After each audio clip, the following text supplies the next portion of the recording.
सखाय इन्द्रमूर्तये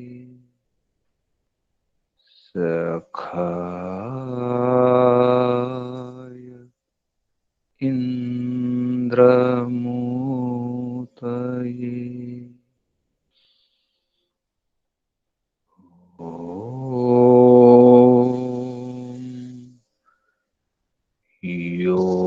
योगेन योगो ज्ञातव्यो योगो योगात् प्रवर्तते यो प्रमत्तस्तु योगेन स योगे रमते चिरम् यो अप्रमत्तस्तु योगेन स योगे रमते चिरम् ॐ शान्ति शान्ति शान्तिः ॐ भूर्भुवः स्वः ॐ रक्षकः सदा रक्षकः सर्वरक्षकः भूः प्राणदाता भुवः दुःखहर्ता स्वः सुखदाता। हे परमपिता परमात्मा ओम ओम को వందనాలు ఋషులకు మహర్షులకు యోగులకు మునులకు గురువులకు ఆచార్యులకు వందనాలు పెద్దలకు మాతాపితలకు శ్రేయోభిలాషులకు మిత్రులకు చరాచర జగత్తుకు వందనాలు సర్వేభ్యో నమో నమః ప్రణవ ప్రణామః ఆత్మ బంధువులారా శాశ్వత బంధువులారా ఆత్మీయ బాంధవులారా మిత్రులారా సుమిత్రులారా దుఃఖ నివారణ అభిలాషులారా ముముక్షులారా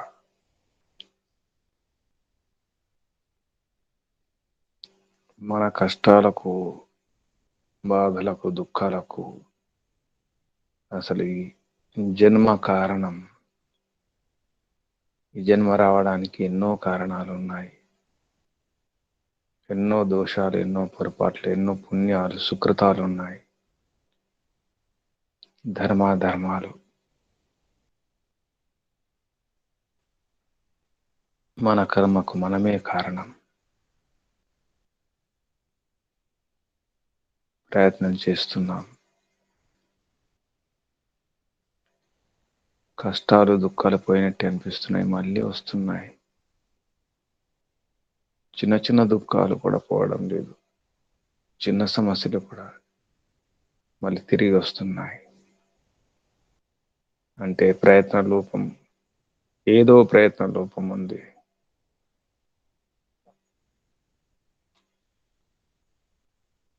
పొంగొస్తుంది పైనుంచి నీళ్లు చల్లుతున్నాం మళ్ళీ పొంగొస్తుంది మళ్ళీ పైనుంచి నీళ్లు చల్లుతున్నాం ఇది తాత్కాలిక ఉపశమనం మాత్రమే రోగాలు వస్తున్నాయి మందులు వేస్తున్నాం మళ్ళీ రోగాలు వస్తున్నాయి మందులు వేస్తున్నాం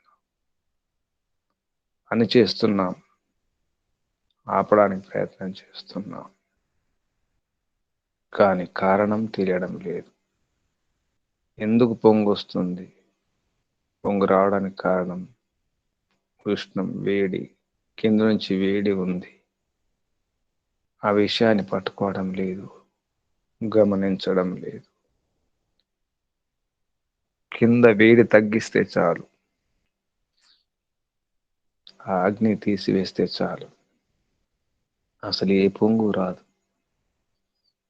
రోగాల కారణం, అసలు కారణం ఏమిటో తెలుసుకొని ఆ కారణాన్ని తొలగిస్తే చాలు, మళ్ళీ రోగం రాదు.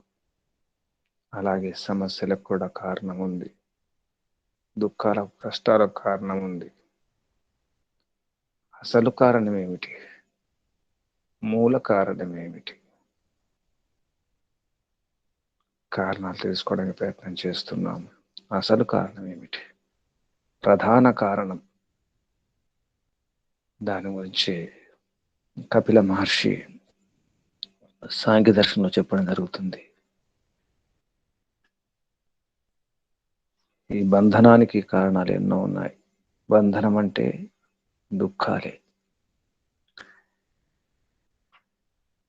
అసలు కారణం ఏమిటి? 22వ సూత్రములో సాంఖ్య దర్శనము ప్రథమోధ్యాయము 22వ సూత్రంలో చెప్పడం జరిగింది. ప్రధాన అవివేకాత్ అన్య అవివేకస్య తద్ హానే హాన. స్పష్టం చేయడం జరిగింది. ప్రధాన అవివేకం పోవాలి. అవివేకాలు ఎన్నో ఉన్నాయి, చిన్న చిన్న వివేకాలు ఉంటాయి. సరిగా తెలియకపోవడం, అజ్ఞానం ఉంటుంది, అవిద్య ఉంటుంది. ముఖ్యమైన అవిద్య ఏమిటి? ముఖ్యమైన అజ్ఞానం ఏమిటి? ప్రధాన అవివేకాత్ అన్య అవివేకం. ముఖ్యమైన అవివేకం ఉన్నప్పుడు మిగతా అవివేకాలు ఉంటాయి. తద్ధానే తద్ హానే. ఈ ప్రధాన అవివేకం లేకపోతే ఈ అన్య అవివేకముల యొక్క హానం ఉండదు. అంటే ముఖ్యమైనటువంటి అవివేకం లేకపోతే చిన్న చిన్న అవివేకాల యొక్క అది కూడా దాని ప్రభావం ఉండదు. ప్రధాన అవివేకం ఉన్నప్పుడు మిగతా వివేకాలు ఉంటాయి, ప్రధాన అవివేకం లేనప్పుడు మిగతా వివేకాలు పోతాయి అనే విషయం చెప్తున్నాను ఇక్కడ.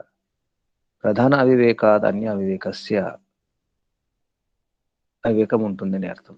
అన్య అవివేకాలు ఉంటాయి. తద్ధానే ప్రధాన అవివేకం హానమైనప్పుడు, నాశనమైనప్పుడు మిగతా వివేకాలు కూడా నాశనం అయిపోతాయి, లేకుండా పోతాయి అని చెప్పడం జరిగింది. ఈ దేహం, ఇంద్రియాలు, పుత్రులు, ఈ సంతానము, ఈ బంధువులు, బాంధవులు, మిత్రులు, ఇదంతా కూడా ఆత్మాభిమానం. అంటే ఇదే ఆత్మ, ఈ దేహమే ఆత్మ, ఇదే ఇంద్రియాల ఆత్మ, ఈ సంతానం ఆత్మ, ఈ భార్య, ఈ భర్త, వీళ్ళే ఆత్మ, మిత్రులే ఆత్మ, ఈ భవనం ఆత్మ, ఈ భూమి ఆత్మ. ఇదొక అవివేకం. ఎందుకుంది ఈ అవివేకము అంటే ప్రధాన అవివేకం ఒకటి ఉంది కాబట్టి. ఇవన్నీ చిన్న చిన్న అవివేకాలు. ఈ దేహమే ఆత్మ అనుకోవడం, ఇంద్రియాల ఆత్మ అనుకోవడం, ఇవన్నీ చిన్న చిన్న అవివేకాలు. ఇవి ఎందుకున్నాయంటే మూలమైనటువంటి ముఖ్యమైన అవివేకం ఒకటి ఉంది. అదే ప్రకృతి పురుష అవివేకం. ఈ ప్రకృతి వేరు, ఈ పురుష, ఈ జీవాత్మ వేరు అనే విషయమే తెలియదు. అటువంటప్పుడు ఇక తెలియని వారికి ఏది ఆత్మో ఏది కాదో తెలియదు, ఏది జడమో ఏది చేతనమో అర్థం కాదు. ముఖ్యమైనటువంటి ప్రధానమైన వివేకము ప్రకృతి పురుషుల వివేకం. ఈ ప్రకృతి పురుషుల అవివేకం పోవాలి, ఇది ప్రధాన అవివేకం అని చెప్పడం జరిగింది 22వ సూత్రములో.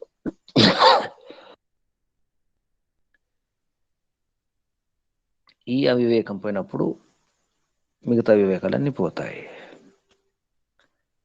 అయితే మరి తెలుస్తుంది కదా, ప్రత్యక్షంగా ఎన్నో విషయాలు మనం విన్నాం, చూస్తున్నాం, సరిపోయింది కదా, తెలిసింది, జడమంటే తెలిసింది, ప్రపంచం తెలిసింది, ఆత్మలో అర్థమైంది అనుకుంటే అది వాంగ్ మాత్రం నతు తత్వం చిత్తస్థితే.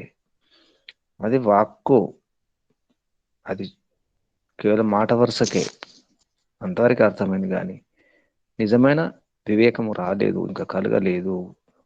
తత్వాల యొక్క ఆలోచన మాత్రం ఉన్నాయి,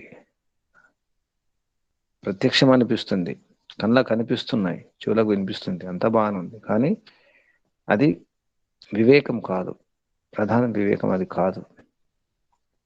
అది తత్వము కాదు, వాస్తవికము కాదు. నటు తత్వం, అది తత్వం కాదు. చిత్తస్థితి, చిత్తం యొక్క స్థితి, చిత్తం యొక్క స్థితిలో ఉంటుంది కాబట్టి, అంటే చిత్తంలో ఆలోచనలు ఉన్నాయి, చిత్తంలో వృత్తులు ఉన్నాయి, అంతే, విచారాలు ఉన్నాయి. అది కాదు ప్రధాన వివేకం. వివేకం అంటే అది కాదు అని 23వ సూత్రంలో చెప్పడం జరిగింది. అది వాక్కు మాత్రమే, అది వృత్తి మాత్రమే, ఆలోచన మాత్రమే, ఇంకా అర్థమైనట్టు కాదు. అది శాబ్దిక జ్ఞానమే, అది ఆనభవిక జ్ఞానం కాదు. మరేంటి, ఇంకేమైనా ఉందా కారణం మోక్షానికి అంటే? అది ఇంకేమైనా అంటే అనుమాన ప్రమాణాలు. ఇక్కడ ప్రమాణాలు తీసుకుంటున్నారు. ఇక్కడ వాంగ్ మాత్రం అంటే ప్రత్యక్ష ప్రమాణం, కళ్ళతో చూసినా కాబట్టి తెలిసిపోయింది కదా, అర్థమైపోయింది, ఇంకేముంది, ఇంతే కదా, విన్నాము. ఆత్మ వేరు, పరమాత్మ వేరు, ప్రకృతి వేరు, తెలిసింది. బయట కనిపిస్తుంది కూడా, జగత్తు కనిపిస్తుంది, జడమని తెలుస్తుంది, చూస్తున్నాం కళ్ళతో, రాళ్ళను చూస్తున్నాం, కదలడం లేదు. జడ పదార్థాలను ఎన్నో చూస్తున్నాం, ఎన్నో వస్తువులను చూస్తున్నాం, ఏది కదలడం లేదు. కదలడానికి ఆత్మ కారణం, చూస్తున్నాం, అది కాదు. 23వ సూత్రంలో ప్రత్యక్ష ప్రమాణం గురించి. అయితే 24వ సూత్రంలో యుక్తితో అపి నా బాధ్యతే. యుక్తి అంటే ఇక్కడ, యుక్తి అంటే అనుమాన ప్రమాణం, అనుమానంతో తెలుస్తుంది కదా. అపి అంటే శబ్ద ప్రమాణం. యుక్తితో అపి నా బాధ్యతే. యుక్తి అనుమాన ప్రమాణం ద్వారా కానీ, శబ్ద ప్రమాణం ద్వారా కానీ నా బాధ్యతే అంటే అవివేకాన్ని బాధించదు, అవివేకాన్ని దూరం చేయవు. అనుమాన ప్రమాణం కానీ, శబ్ద ప్రమాణం. అనుమానంతో శబ్దంతో అవివేకం పోదు, అవివేకాన్ని బాధించవు. అవి బాధించంటే అవివేకం దూరం చేయడం జరగదు. నా బాధ్యతే. దింగ్ మూఢవత్, దిశ మర్చిపోయినవాడు, దారి మర్చిపోయిన వాడిలాగా అనమాట అది. అపరోక్షాదృతే, అపరోక్షం, అపరోక్ష జ్ఞానం లేకుండా అంటే ఇక్కడ లోపల అసలు జ్ఞానం కావాలి, అసలు లోపల జ్ఞానం కావాలి, లోపల మారాలి. ఈ యుక్తి, అనుమానాలు, ఈ శబ్దాలు, ఇవన్నీ, ఈ ఉపదేశాలు, ఇవన్నీ కూడా సరిపోవు. దీనివలన ప్రకృతి పురుషులకై భేద జ్ఞానం కలగదు. అది వాస్తవ జ్ఞానం, అది కాదు. దీనివల్ల అవివేకం పోదు. దిక్భ్రమ, ఏ దిక్కు వెళ్ళాలో తెలియదు, బుద్ధి పని చేయడం లేదు. దిశ దిశ దిశ మర్చిపోయినటువంటి వాడికి అది అర్థం కావాలి, ఎందుకంటే బుద్ధి పని చేయడం లేదు. అలా ఉంటుందన్నమాట. అప్పుడు ఏం కావాలి, మళ్ళీ బుద్ధి పని చేయాలి, అసలు లోపల బుద్ధి స్థిరం కావాలి. ఇక్కడ భ్రమించిన బుద్ధి అన్నమాట, అలా ఉంటుంది. ప్రకృతి పురుషుల యొక్క జ్ఞానం, వాస్తవ జ్ఞానం కలగాలంటే సమాధిజన్య జ్ఞానం కలగాలి. ఆత్మ సాక్షాత్కారం అనేది కలగాలంటే సమాధి ద్వారా ధ్యానంతో సిద్ధించాలి. దానికోసం ప్రయత్నం చేయాలి. అప్పుడు సమాధిజన్య ఆత్మ సాక్షాత్కార జనితమైనటువంటి వివేక జ్ఞానంతో ఆ స్థితిలో మోక్షం ప్రాప్తిస్తుంది. అంతవరకు సంభావన లేదు, మోక్ష ప్రాప్తి సంభవించదు, కలగదు. 24వ సూత్రంలో చెప్పినటువంటి విషయం శబ్దము అనుమానం, వినడం ద్వారా కానీ అనుమానం అంటే ఎలా ఉంటుంది, పొగ వస్తుంది, అక్కడ వెలుగు అనిపిస్తుంది అంటే ఏంటి, అగ్ని ఉన్నట్టు, అది అగ్ని ఉన్నట్టు తెలుస్తుంది. కానీ ముందు తెలిసి ఉండాలి, ముందు చూసి ఉండాలి. అగ్ని పొగకు సంబంధం ముందు చూసి ఉండాలి. సరిపోయిందా అంటే అది సరిపోలేదు. నిజానికి దూరం నుంచి చూస్తే పొగ కనిపిస్తుంది, వెలుగు కనిపిస్తుంది. ఇది పొగ, అది వెలుగు, అంటే అగ్ని ఉంది అని అనుమానంతో తెలుసుకుంటున్నాం. తెలుసుకున్నంత మాత్రాన పూర్తిగా అయిపోయిందంటే కాలేదు. నిజానికి అది అగ్ని లేక ఇంకే వేరే పదార్థం ఉందా? ఒక్కోసారి ధూళి, దుమ్ము కూడా అలా అనిపిస్తుంది. ఒక్కొక్కసారి చలికాలంలో నీళ్ళ నుంచి పొగలు వస్తాయి. నీళ్ళపై నుంచి పొగలు వస్తాయి, అది అగ్ని అనుకుంటే పొరపాటే. అటువంటివి దోషాలు కూడా ఉంటాయి. స్పష్టంగా అర్థం కావాలి, స్థూలంగా కాదు, లోపల. ఈ విషయాన్ని చెప్తున్నారు 24వ సూత్రంలో. యుక్తితో అపి నా బాధ్యతే. యుక్తి ద్వారా అంటే అనుమానం ద్వారా లేదా శబ్దం ద్వారా అవివేకం బాధించదు, అవివేకం పోదు. ఎలాగంటే దిక్మూఢవత్, దిక్కులు మర్చిపోయిన మూర్ఖునిలాగా, బుద్ధి భ్రమించినటువంటి మూర్ఖునిలాగా. అపరోక్షాత్ రితే, అపరోక్షాత్ రితే, అపరోక్ష జ్ఞానం లేకుండా కాదది. ఈ విధంగా మరి ఇలా అంటే అదే విషయం చెప్తున్నారు 25వ సూత్రంలో. అచాక్షుషాణం అంటే అతీంద్రియం, ఇంద్రియాలకు అతీతంగా ఇంకేమైనా ఉందా?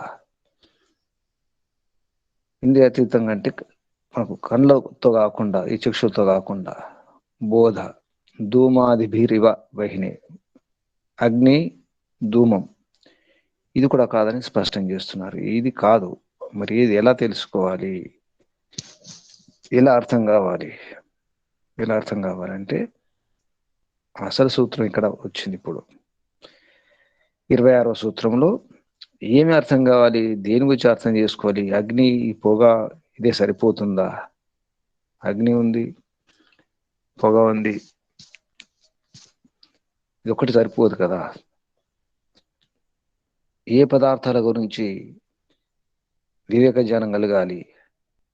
ఉన్నదన్నట్టు తత్వజ్ఞానం అర్థం కావాలి. ఆ పదార్థాలు ఏమిటి, ఆ వస్తువులు ఏమిటి, ఆ విషయాలు ఏమిటి, ఏమిటి ఆ తత్వాలు, సమస్తం అర్థం కావాలి. సమస్తం అంటే ఏమిటి? ఆ సమస్తం ఏమిటో చెప్పడం జరుగుతుంది. సత్వ రజస్తమసాం సామ్యావస్థ ప్రకృతి. ప్రకృతిర్మహాన్ మహతో అహంకార, అహంకారాత్ పంచతన్మాత్రాణి ఉభయం ఇంద్రియం, తన్మాత్రేభ్యః స్థూలభూతాని పురుష ఇతి పంచవింశతిః గణః. ఈ 25 గణాలు, పంచవింశతి, వింశతి అంటే 20, పంచ అంటే 5, 5 20, 25, 25 గణః, ఈ సముదాయములు, సమూహం. ఈ 25, ఈ గణం ఏతుందో 25 పదార్థాల గణము, ఈ సమూహం, దీన్ని అర్థం చేసుకోవాలి. ఎక్కడి నుంచి? సత్వ రజతమసాం సామ్యావస్థ. సత్వ రజతమ కణాలు, వీటిని గుణాలు కూడా అంటారు. సత్వగుణం, రజోగుణం, తమోగుణం. ఈ 3 గుణాల యొక్క సామ్యావస్థ. సామ్యావస్థ అంటే విడివిడిగా ఉండడం, తమ తమ స్థితిలో ఉండడం. ఈ సత్వ రజతమసం ఇదొక మూల ప్రకృతిది. ఈ సత్వ కణాలెన్ని, రజ కణాలెన్ని, తమ కణాలెన్ని అంటే అనేకం, అసంఖ్యాకం. ఎన్ని కణాలు ఉంటాయి చెప్పడం కష్టం, అది భగవంతునికే తెలుసు. సత్వ రజతమసాం సామ్యావస్థ ప్రకృతి, దీన్ని ప్రకృతి అంటారు. ప్రకృష్ట కృతి, ప్రకృష్టమైనటువంటి భగవంతుని యొక్క కృతి అక్కడి నుంచి మొదలవుతుంది. ఆ ప్రకృతి నుంచి అంటే సామ్యావస్థ నుంచి, అందులో సత్వరహితమ కణాల్లో శోభ జరుగుతుంది, సంక్షోభం, అలజడి, అలికిడి మొదలవుతుంది. భగవంతుని ప్రేరణతో చలనం మొదలవుతాయి, కదలడం మొదలవుతాయి. అప్పుడు ఆ ప్రకృతి నుంచి, ఆ ప్రకృతి నుండి మహాన్, మహా అంటే మహతత్వం అంటే బుద్ధి అంటాం. ఇది వైశ్విక బుద్ధి, మన శరీరంలో ఉన్నటువంటి ఈ బుద్ధి కాదు, ఇది ప్రాకృతిక బుద్ధి. ఈ మహత్తత్వం అంటాం. మహతత్వం ప్రకృతి నుంచి వస్తుంది, అంటే మొదటి వికృతి అన్నమాట. ప్రకృతి యొక్క మొదటి వికృతి మహతత్వం, బుద్ధి. మహతో అహంకార, ఈ మహతత్వం నుంచి అహంకారం వస్తుంది, మహతత్వం యొక్క వికారం. ఈ మహతత్వం నుంచి అహంకారం వస్తుంది, అహంకారం తర్వాత అహంకారాత్ పంచతన్మాత్రాన్ని ఉభయమింద్రియం. ఈ అహంకారం వలన, అహంకారం వలన పంచతన్మాత్రని, 5 తన్మాత్రలు, వీటిని సూక్ష్మభూతాలు అంటారు. ఈ సూక్ష్మభూతాలు మరియు ఉభయమింద్రియం. ఉభయమింద్రియం అంటే జ్ఞానేంద్రియాలు, కర్మేంద్రియాలు, మనస్సు. జ్ఞానేంద్రియాలు 5, కర్మేంద్రియాలు 5, మనస్సు 1, 11. తన్మాత్రేభ్య, ఆ తన్మాత్రల నుంచి, ఆ తన్మాత్రల వలన స్థూల భూతాని, పంచమహాభూతాలు. తర్వాత పురుష, ప్రకృతి 1, మహతత్వం 2, అహంకారం 3. తర్వాత ఇంద్రియాలు 11, 11, 14. తర్వాత తన్మాత్రలు 5, 19. పంచభూతాలు, పంచమహాభూతాలు 19, 5, 24. పురుష ఆత్మ 25. ఈ 25 యొక్క తత్వం అర్థం కావాలి. ఉన్న స్థితి, యథార్థ స్థితి అర్థమైన నాడు అప్పుడు ఇది జడము, ఈ జడ పదార్థాల యొక్క విషయం. తర్వాత చివరికి చేతన పదార్థం పురుష ఆత్మ గురించి. మిగతంతా సముదాయం. ఇది ఒక సంఘం, జడం యొక్క సంఘం. ప్రకృతి నుంచి పంచమహాభూతాల వరకు జడ సంఘం, అది సముదాయం, సమూహము. చేతనం 1. ఇక చేతనం కూడా 2 ఉంటాయి, పరమాత్మ, ఆత్మ. ఇక్కడ మనం ఆత్మ యొక్క బంధనం గురించి ఇక్కడ ప్రసంగం ఉంది కాబట్టి ఇక్కడ విషయం పురుష అంటే ఆత్మ తీసుకోవాలి. ఎందుకంటే పరమాత్మ యొక్క ప్రసంగం లేదు ఇక్కడ. బంధనం, ఆత్మ యొక్క బంధనం గురించి మాట్లాడుతున్నాం కాబట్టి పురుష అంటే ఆత్మ తీసుకోవాలి, జీవాత్మ. ఈ విధంగా ఎక్కడి నుంచి ఏమి జరుగుతుంది, దేని నుంచి ఏది వస్తుంది అనే విషయం ఇక్కడ చెప్పడం జరిగింది.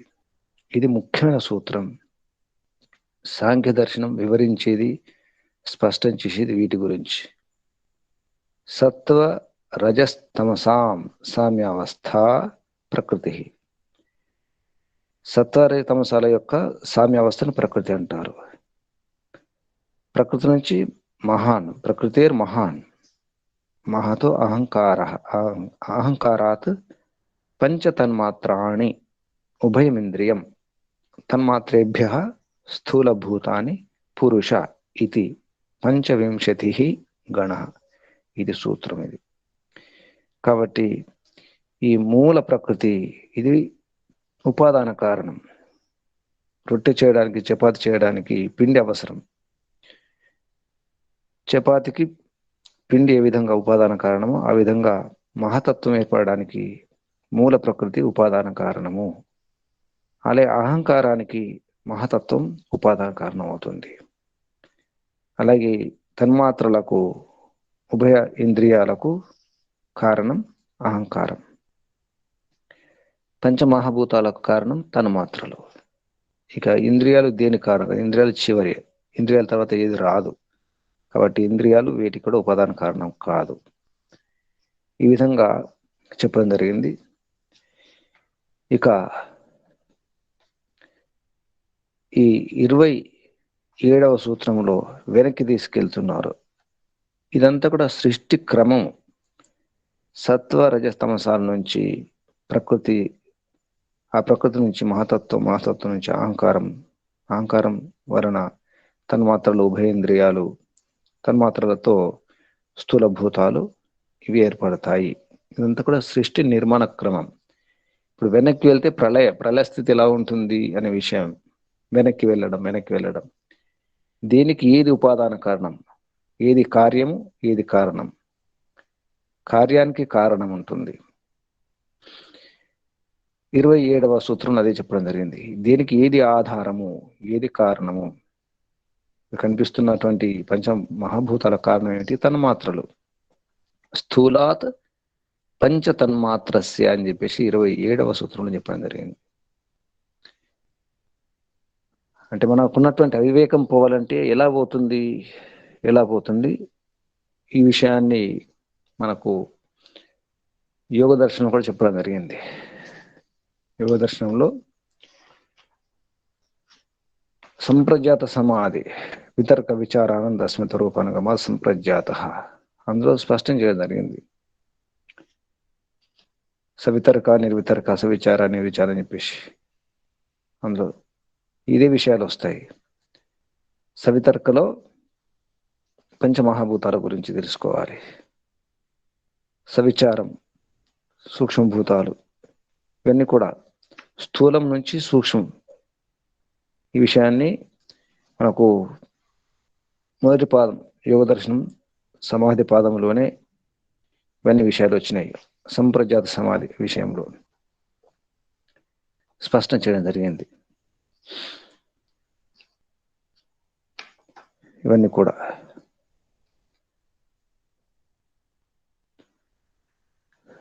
తత్ర శబ్దార్థ జ్ఞాన వికల్పై సంకీర్ణ సవితర్కా సమాపత్తి. స్మృతి పరిశుద్ధ సత్వపురుష సత్వ స్మృతి పరిశుద్ధ స్వరూప శూన్య ఇవ అర్థమాత్ర నిర్భాస నిర్వితర్క ఏతయైవ సవిచార నిర్విచార చ సూక్ష్మ విషయ వ్యాఖ్యాత. ఈ సవిచార నిర్విచార సూక్ష్మ విషయాలు వస్తాయి. సూక్ష్మ విషయత్వం చ అలింగ పర్యవసానం. ఈ విధంగా తాయేవ సబీజ సమాధి. ఈ సబీజ సమాధి ఏంటి చెప్పడం జరిగిన తర్వాత నిర్విచార వైశారధ్య అధ్యాత్మ ప్రసాద రితంబర తత్ర ప్రజ్ఞ. ఈ విధంగా చివరి సూత్రాలు యోగ దర్శనంలో ఇవన్నీ కూడా స్పష్టం చేయడం జరిగింది. ఏమి తెలుసుకోవాలి అక్కడ 40వ సూత్రంలో స్పష్టంగా చేయడం జరిగింది. పరమాణు పరమ మహత్వాంతస్య వశీకార, వశీకారంగా జరగాలి. పరమాణు పరమ మహతత్వం, సూక్ష్మం స్థూలం అంతా కూడా అర్థం కావాలి. అప్పుడు క్షీణ వృత్తి అభిజాత సేవ, వృత్తులన్నీ క్షీణమైన తర్వాత అప్పుడే తాజా ఉన్నటువంటి స్ఫటికమణి అభిజాత శివ, ఇప్పుడు కొత్త నవీనంగా ఉన్నటువంటి కొత్తగా ఉన్నటువంటి మణి స్ఫటికమణి లాగా.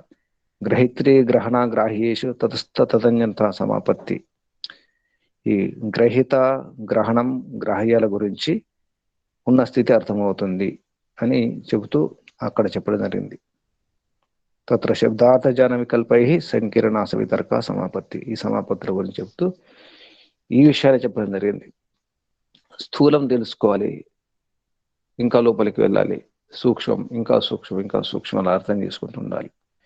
ఆ విషయాన్ని ఇక్కడ 27వ సూత్రంలో స్థూలాత్ పంచతన్మాత్రస్య, స్థూలం నుండి పంచతన్మాత్రలు అంటే స్థూల భూతాలు పంచమహాభూతాల నుంచి వాటి కారణం ఏమిటి? ఆకాశానికి ఏది తన్మాత్ర? వాయు తన్మాత్ర. ఇవన్నీ కూడా ఆకాశానికి శబ్ద తన్మాత్ర, వాయు స్పర్శ తన్మాత్ర, అగ్ని రూప తన్మాత్ర, నీరు రస తన్మాత్ర, భూమి గంధ తన్మాత్ర. ఈ విధంగా పంచమహాభూతాలకు పంచ సూక్ష్మభూతాలు తన్మాత్రలు కారణాలు. అలా వెనక్కి వెళ్ళాలి. ఇప్పుడు స్థూలాత్ పంచ తన్మాత్రస్య అని చెప్పడం జరిగింది. తన్మాత్రలు అంటే ఇక అదే, దానికి అదే, ఆకాశానికి అది మాత్రమే కారణం, శబ్ద తన్మాత్ర మాత్రమే కారణం. ఆ విధంగా తత్ మాత్రం తన్మాత్రం, అది మాత్రమే కారణం కాబట్టి తన్మాత్ర అంటారు. తర్వాత బాహ్య ఆభ్యంతరాభ్యాం తై చ అహంకారస్య. తై ఇక్కడ బాహ్యం, తర్వాత ఆభ్యంతరం. బాహ్య ఆభ్యంతరాభ్యాం, బాహ్యం ఏంటి? బాహ్య ఆభ్యంతరం ఇంద్రియాలు అన్నమాట. బాహ్య ఇంద్రియాలు, ఆభ్యంతర ఇంద్రియాలు. ఆభ్యంతరకరణం ఏంటి? అంతఃకరణం. అంతఃకరణం అంటే ఇక్కడ బుద్ధి తీసుకోవడం జరిగింది. బాహ్యం ఆభ్యంతర ఇంద్రియాలకు వీటి ద్వారా ఈ తన్మాత్రలు, మళ్ళా తైహి అంటే తన్మాత్రల ద్వారా మన ఇంద్రియాలు, జ్ఞానేంద్రియాలు, కర్మేంద్రియాలు, తర్వాత మనసు లేదా ఇవి తీసుకోవచ్చు అంతఃకరణాలు. వీటికి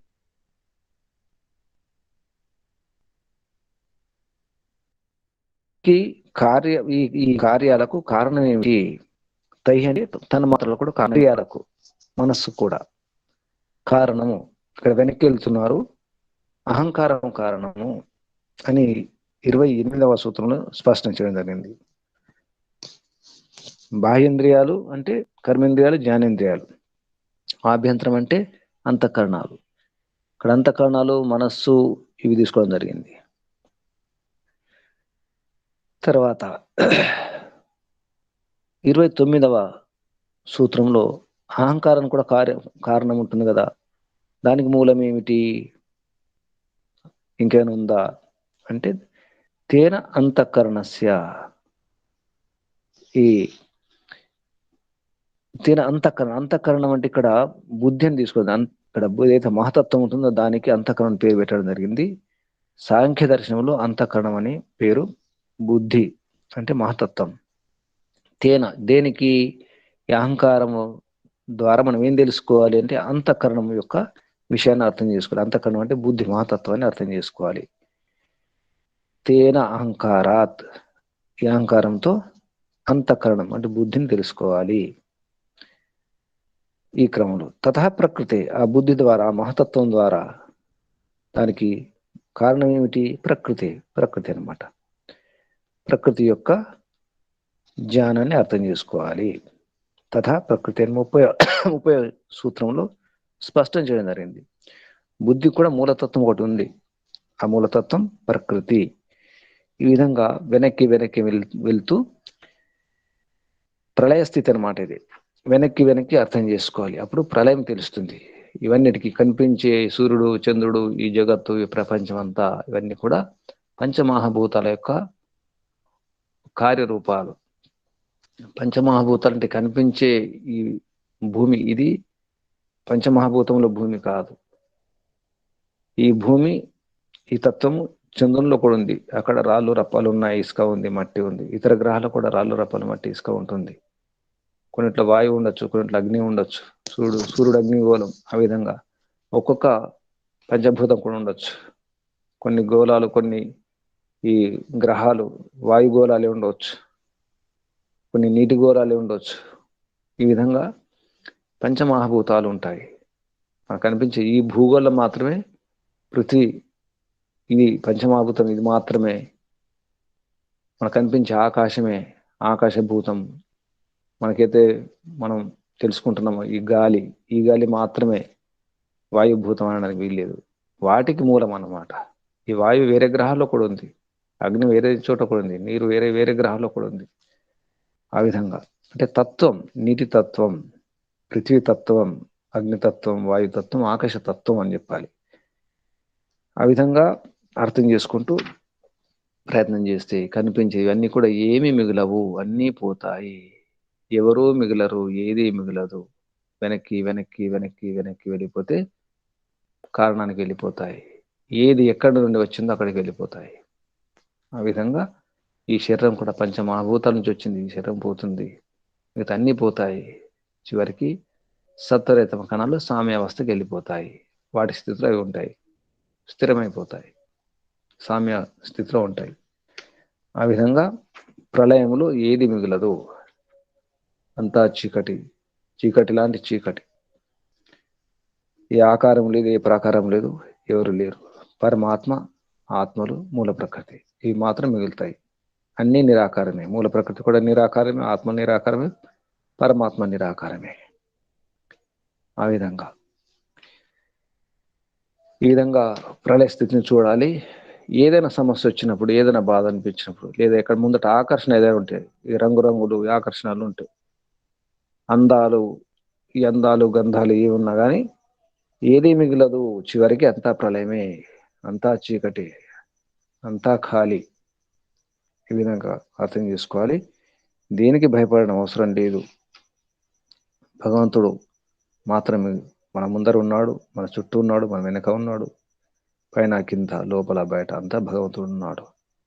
శరీరం ఉన్నా శరీరం లేకున్నా అంతా భగవంతుడే. ఈ స్థితి అర్థం కావాలి, అప్పుడు భయం పోతుంది. అసలు విషయం, అసలు అవివేకం, నేనేమిటి, నా స్వరూపం ఏమిటి అర్థం కావాలి. ఇక్కడ ఆ విషయం చెప్తున్నాను. ఇక్కడ మరి పురుష గురించి 24 తత్వాల గురించి చర్చించుకున్నాం. 25వ తత్వం ఏమిటి, 31 సూత్రంలో చెప్పడం జరిగింది. సంహత పరాతత్వాత్ పురుషస్య. ఈ సంఘాతం అంటే సముదాయం, కలవడం. కొన్ని కణాలు కలిసినప్పుడు ఇంకో రూపం ఏర్పడుతుంది. పిండితో చపాతి, రొట్టె చేసుకుంటాం, ఆకారం ఏర్పడుతుంది. ఇటుకలు సిమెంట్ అని కలిపితే గోడలు తయారు చేసుకుంటాం. సంఘాతం, ఈ పోగులు దారాలు కడిస్తే వస్త్రం అవుతుంది. ఆ విధంగా సంఘాతం వలన ఆకారాలు వస్తాయి, పదార్థాలు వస్తాయి. మరి ఈ ఆత్మ కూడా అంతేనా? ఈ పురుషుడు, ఈ జీవాత్మ అంతే అంటే కాదు. సంఘాతం కాదు, సంఘార్త్ కాకుండా ఉంటుంది. సంహత సంహత పరార్థత్వాత్, సంహత కాదు కాబట్టి పురుషుని ఇక్కడ ఏదో ఉంది అని అర్థం చేసుకోవాలి. జీవాత్మ సంఘాతం కాదు, ఇది అనాది, స్వయంభూ. ఏ పదార్థాల వలన ఇది ఆత్మ తయారు కాలేదు. ఆత్మ ఆత్మే, దానికి ఉపాదాన కారణం లేదు. ఆ విషయాన్ని ఇక్కడ చెప్పడం జరుగుతుంది. సంహత పరార్థత్వాత్ పురుషస్య, సంఘాతం కాదు, ఏ కణాల సముదాయం కాదు, పురుషుడు వేరు అనే విషయాన్ని ఇక్కడ చెప్పడం. పురుషుడు భోక్త, ఆత్మ అంతే. కానీ ఇంకొక పురుషుడు, ఇంకొక పరమాత్మ ఉంది, అది అనశ్నన్ అన్య అభిచాకశీతి, అది ఫలము భోక్త కాదు, కర్మఫలం అనుభవించదు. త్వా సుపర్ణ సవిజ సఖాయ అనే మంత్రంలో, ఇది ఋగ్వేద మంత్రంలో వస్తుంది. ఇది ఆ మంత్రంలో ఒకటేమో భోక్త, మరొకటి భోక్త కాదు. రెండు పక్షులు ఉంటాయి, ఒక వృక్షం మీద రెండు పక్షులు ఉంటాయి. ఒక పక్షి ఫలాన్ని తింటుంది, మరొక పక్షి చూస్తూ ఉంటుంది. ఆ చూసే పక్షి పరమాత్మ, అది భోక్త కాదు. ఆత్మలు భోక్తలు, ఈ విషయం అర్థం చేసుకోవాలి. ఆత్మ సాక్షాత్కారం అవసరం అపవర్గం కొరకు, అది సమాధి ద్వారా. అపవర్గం మోక్షం సిద్ధించాలంటే సమాధి లాభం, సమాధి సిద్ధించాలి. దానికి ఈశ్వర ప్రణిధానాద్వా తీవ్ర సంవేగానామాసన్న యోగ దర్శన సూత్రాలు వచ్చినాయి.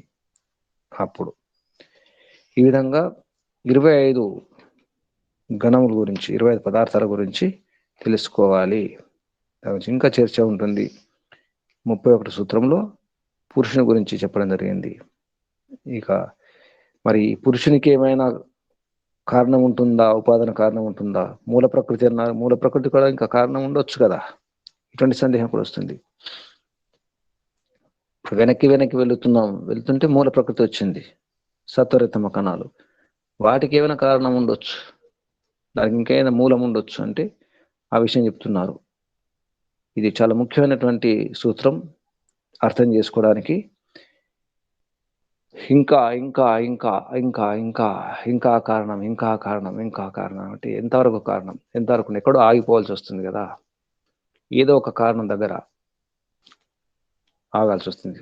మూల కారణానికి మూల కారణం ఏంటి, మూల కారణానికి మూల కారణం ఏంటంటే అంతు లేదు. ఇక అది అస్తవ్యస్తం అయిపోతుంది, గందరగోళం అయిపోతుంది. అర్థం చేసుకోవాలంటే ఆగిపోవాల్సి వస్తుంది.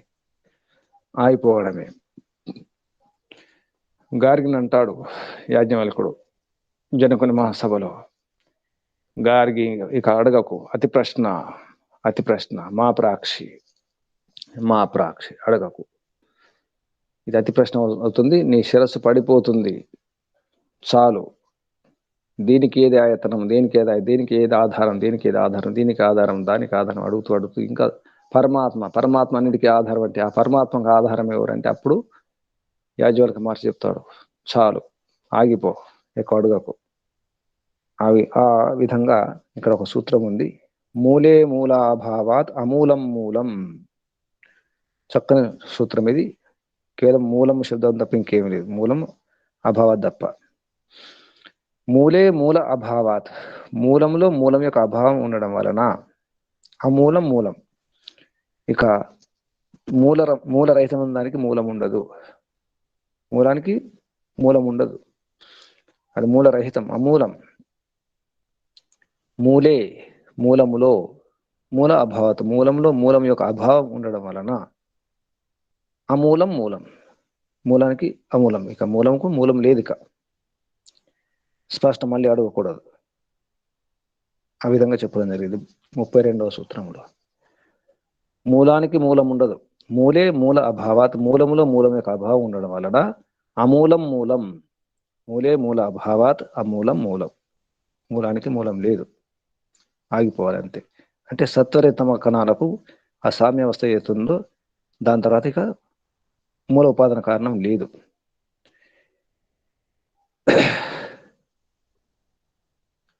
అక్కడ ఆగిపోవాల్సి వస్తుంది. అంటే అది జడానికి సంబంధించిన, ప్రకృతికి ఈ ప్రపంచానికి సంబంధించింది. మరి సరే, జడం మూలం కాకపోవచ్చు, కారణం కాకపోవచ్చు, జడం కాకపోవచ్చు, కానీ ఇంకేదైనా కారణం ఉండొచ్చు కదా అని ఇది కూడా సందేహం కలుగుతుంది. పరమాత్మ కావచ్చు కదా,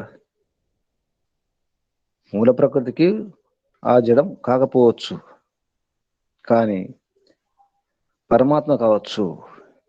ఈ విషయాన్ని ఇక్కడ కూడా అది కూడా ఖండించడం జరిగింది.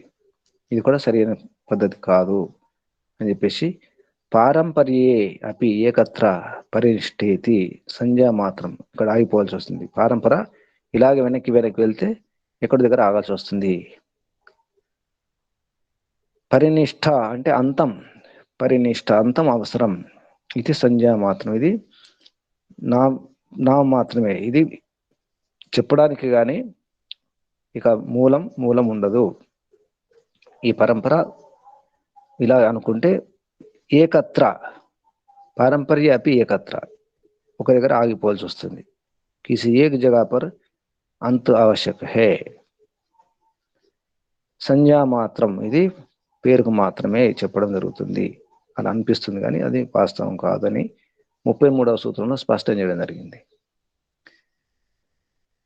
35వ సూత్రంలో 34వ సూత్రంలో చేతనం, ఈ దీనికి కారణం ఏమిటి? సమాన ప్రకృతే ద్వయో, ఈ ద్వయో చేతనం అచేతనం, ఈ పురుష ప్రకృతి ఈ రెండింటిలో ప్రకృతి ఏదైతే అచేతనం ఉందో ఇది ఉపాదాన కారణం ఆగిపోవడం జరిగింది.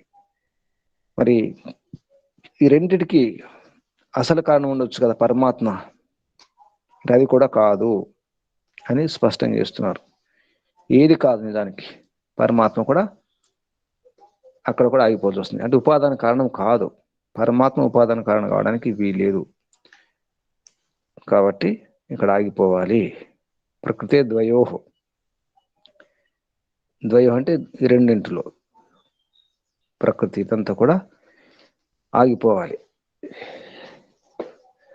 కారణానికి కారణం ఉండదు. అలాగే భగవంతుడు కారణం అనుకుంటే, ఒకవేళ మళ్ళీ భగవంతుడికి ఎవరు కారణం, ఆ భగవంతుడికి ఎవరు కారణం అనే ఈ పరంపర మొదలవుతుంది. అక్కడ మళ్ళీ ఆగిపోవాల్సి వస్తుంది. ఎక్కడో ఒక చోట ఆగిపోవాలి అనే విషయం చెప్పడం జరిగింది. మనం కూడా ఆగిపోవాల్సిందే. ఈ విధంగా ముఖ్యమైనటువంటి మూడు ఉన్నాయి తత్వాలు: ఆత్మ, పరమాత్మ, ప్రకృతి. మూల ప్రకృతిని అర్థం చేసుకోవాలి. ఆ మూల ప్రకృతి నుంచి వచ్చినటువంటి జగత్తును అర్థం చేసుకోవాలి. ఆ మూల ప్రకృతి ద్వారా వచ్చినటువంటి ఈ శరీరాన్ని అర్థం చేసుకోవాలి. ఇంద్రియాలను, మనసును, బుద్ధిని ఇవన్నీ అర్థం చేసుకుంటూ వీటిని సాధనాలుగా సద్వినియోగం చేసుకుంటూ ఈ అనుభవిస్తూ, కనుపలు అనుభవిస్తూ, అసలు పురుషుని యొక్క ఆత్మ యొక్క ప్రయోజనం, స్వార్థం రెండే: భోగం, అపవర్గమే. భోగించాలి, మోక్షం పొందాలి. అనుభవిస్తూ మోక్షం పొందాలి. అనుభవించకుండా మోక్షం లభించదు. మోక్షం లభించాలంటే అనుభవించాల్సిందే, పురుషార్థం చేయవలసిందే, సుఖ దుఃఖాలు అనుభవించాల్సిందే, కర్మఫలం అనుభవించాల్సిందే. అనుభవిస్తూ శుద్ధి, నిత్య శుద్ధ బుద్ధ ముక్తం ఉంది ఈ ఆత్మ యొక్క స్వభావం, స్వరూపం. ఆ విధంగా ప్రయత్నం చేస్తూ ఈ దుఃఖాలకు మూల కారణం అర్థం చేసుకొని, మూల కారణాన్ని దూరం చేసుకొని, అంటే అవివేకాన్ని దూరం చేసుకొని మోక్షం పొందడం ఒకటే మార్గం ఉంది. ఎంత కూడా చర్చ, ప్రసంగం స్పష్టం చేస్తున్నారు గురువు గారు, శిష్యులకు చెప్తున్నారు. ఇది ఒక శైలి. మనకు కూడా ఎన్నో సందేహాలు నివృత్తి అవుతున్నాయి. తెలిసింది కదా, తెలిసిపోయింది కదా, విన్నాం కదా, చూసినాం కదా, అర్థమైంది కదా. మనకు అగ్నిలో వేలు పెట్టినప్పుడు అర్థమవుతుంది కాలుతుందని, అయినా మళ్ళీ ఒక్కోసారి మళ్ళీ అగ్నిలో వేలు పెడతాం అనుకోకుండా, అజాగ్రత్తగా. పిల్లల్ని చూస్తాం, అటు పోదంటే పోతారు, అక్కడ జారుతారు, పడిపోతారు, మళ్ళీ వెళ్తారు, మళ్ళీ పడిపోతారు. మనం కూడా ఎన్నో పొరపాట్లు చేస్తున్నాం, మళ్ళీ అవే పొరపాట్లు చేస్తున్నాం, మర్చిపోతున్నాం, మళ్ళీ పొరపాట్లు చేస్తున్నాం, మర్చిపోతున్నాం. అంటే అర్థం ఏమైంది? ఇంకా గుణపాఠం కాలేదన్నమాట. గుణపాఠం కావాలి, మళ్ళీ అటువైపు వెళ్ళకూడదు, జాగ్రత్తగా ఉండాలి. అప్పుడు అర్థమైనట్టు, అప్పుడు వివేకం వచ్చినట్టు, అప్పుడు మారినట్టు. మారినట్టే అనిపిస్తుంది. మనం ఎక్కడ మారినాం? మళ్ళీ అవే పాత సంస్కారాలే. కుక్క తోక వంకర అంటారు. బద్దలేసి కట్టినప్పుడే కుక్క తోక చక్కగా అనిపిస్తుంది, మళ్ళీ వదిలేస్తే అక్కడే. అలాగా మన మనసులో ఆలోచనలు అంతే. గట్టిగా నిర్ణయం చేసుకోవాలి, దృఢ సంకల్పం చేసుకోవాలి. చేసుకొని ఇది నా మార్గం, ఇది నా పద్ధతి, ఇలా ఉండాలి అని నిర్ణయం చేసుకోవాలి. కొట్టుకుపోతున్నాం, ప్రపంచంలో ప్రవాహంలో కొట్టుకుపోతున్నాం. ఎవరో ప్రభావితం చేస్తున్నారు, ప్రలోభాలు. ఆ ప్రలోభాలకు లొంగిపోతున్నాం, భయానికి లొంగిపోతున్నాం, తెలియక లొంగిపోతున్నాం, కొన్ని తెలిసి లొంగిపోతున్నాం. కొన్ని మానుకోవాలి. సరైన వివేకంతో ప్రయత్నం చేస్తే మోక్షం ఇప్పుడే, ఈ క్షణమే మోక్షం, ఈ దినమే మోక్షం సాధ్యం, సంభవం. నిజానికి ఈ జన్మలోనే, ఈ జన్మతోనే, ఈ శరీరంతోనే మోక్షం పొందే ప్రయత్నం చేయాలి. దానికి భగవంతుడు అందరికీ శక్తిని, సామర్థ్యాన్ని, విద్యా బుద్ధిని, ప్రేరణ, ఉత్సాహాన్ని, ప్రోత్సాహాన్ని ప్రసాదించుగాక. ఓం శం. పరంపిత పరమాత్మకు, ఋషులకు, మహర్షులకు, కపిల మహర్షికి ధన్యవాదాలు అర్పిస్తూ అందరికీ ధన్యవాదాలు. ఓం శం. శాంతి, శాంతి, శాంతి. శాంతి పాఠం. ఓం.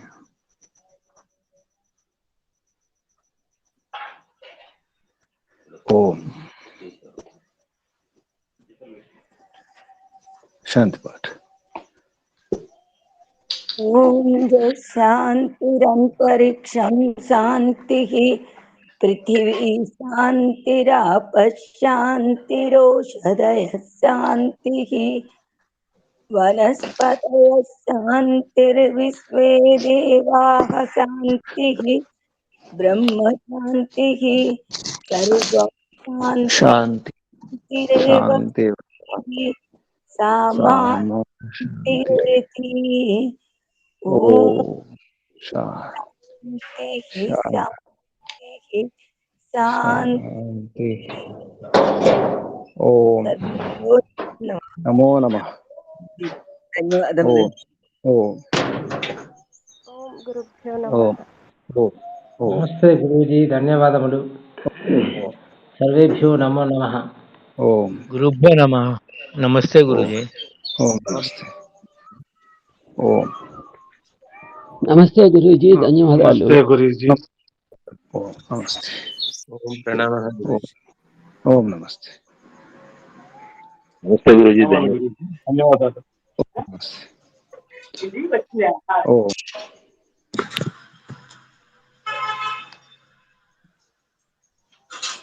ओम